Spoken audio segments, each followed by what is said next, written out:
that Ryan Christie misses sitters, Odsonne Edouard does as well. Good save at the end. If it was just a normal game with no big cloud hanging over Celtic, you would probably everyone would agree Celtic deserve to win that. But are we not at the stage where that stuff doesn't really matter anymore? Is that what it is? Is it the fans don't really care if they deserve to win it last night? The fans have turned off listening to him. He said, on one hand, we have no excuses, and then the other hand says we didn't deserve to lose. Every time he opens his mouth now in a press conference, there's something you can pick on. And it's been a theme of the season ever since the meltdown after Ferencváros. We had the meltdown over Dubai. We had the meltdown over whether Nicola Sturgeon treats Celtic players differently from Aberdeen and Rangers players, and on and on and on it goes. He's a time-served manager.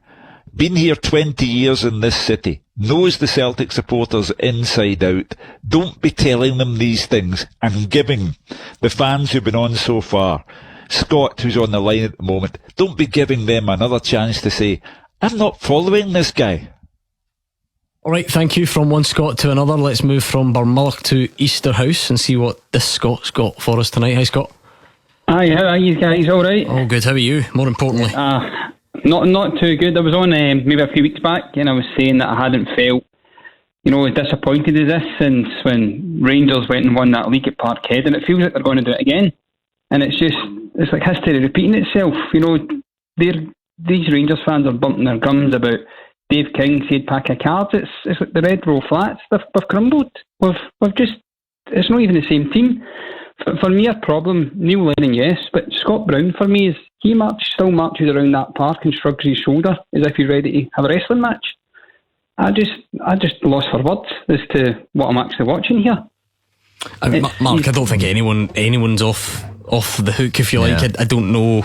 It depends if you're talking about last night. I don't suppose Scott Brown had a good game. I don't suppose he was awful, but the picture's so big now that you have to take it across the board of the season.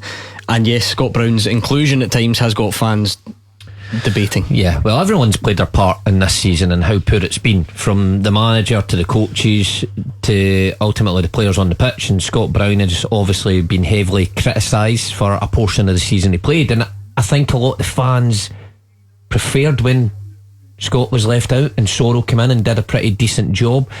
I've got to say, when Scott came in at Kilmarnock away and scored the goal, I thought he was somewhat back to his best, or looking like he was back to a level that he could hold down a first team place again. But the problem is, when you get a poor result, it's quite often him that will get it first and foremost if Shane Duffy isn't on the pitch, and that's where the Celtic fans are at the minute. They've had two legends, Neil Lennon and Scott Brown, who have served the club unbelievably over this period success, but things are going that wrong just now that they're taking no prisoners in who they're having a go at, and they think these two guys are, rightly or wrongly, are at the forefront of everything that's went wrong for Celtic this year. And the question is, will they be there next year? Because somebody touched on it earlier about the rebuild next year. You look at that team that lined up last night and the team that lined up last week.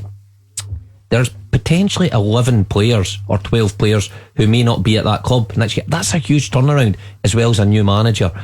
And Hughes mentioned it, the lack of any statement from Dermot Desmond, I think, is worrying the Celtic fans. They are beyond concerned over it and the rebuild that has to come in the next few months. Scott, what do you think of this rebuild then? What's round the corner? What happens next? For me, I'm with that as well. We're screaming from the heavens, get it changed in December. Get him out. With no disrespect to the man, but we're now going to start this again in the summer. And where are we going to be this time next? Rangers going to be winning the league again, and then it's that manager's not the right man for the job. Get a new man in. At least if they got someone in January, went to the summer, they'd have seen what it was going to be like. And I just think, for example, the boy Turnbull, 9 times out of 10, he's pulled off that park at 60 minutes, 65, and he's the best player in that team. And Neil Lennon still takes him off, but leaves Christie on. For me, it's a pals act. It's turned into, it's like a pub team. Who's your best pal and who's getting in the team? That's how I see it. And I just think the boards went about this all wrong. I just personally feel, You know, it doesn't look like we're going to get Eddie Howe.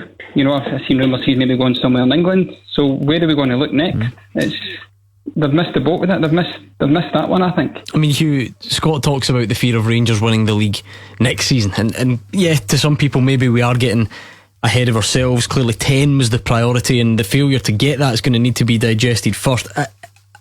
Can you allow yourself though to look a little bit further and think that Celtic really need to be careful that if they let the standard slip even further, being able to turn it all around and fix it in the summer might be too much?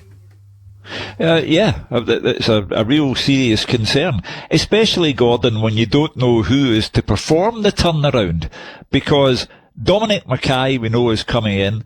We know that a headhunting firm have been brought in to look for a director of football figure, but we keep coming back to it. Dermot Desmond is the principal shareholder. By any other name, he is the owner of the club.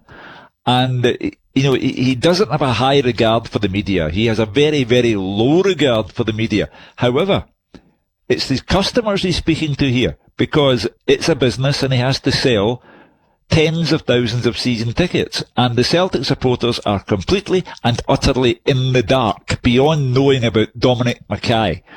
And Mark has highlighted the number of players who might not be there next season, and he's correct. But at the moment, the Celtic supporters don't have a single clue over who will be directing operations, over who leaves and who comes in. Not a clue.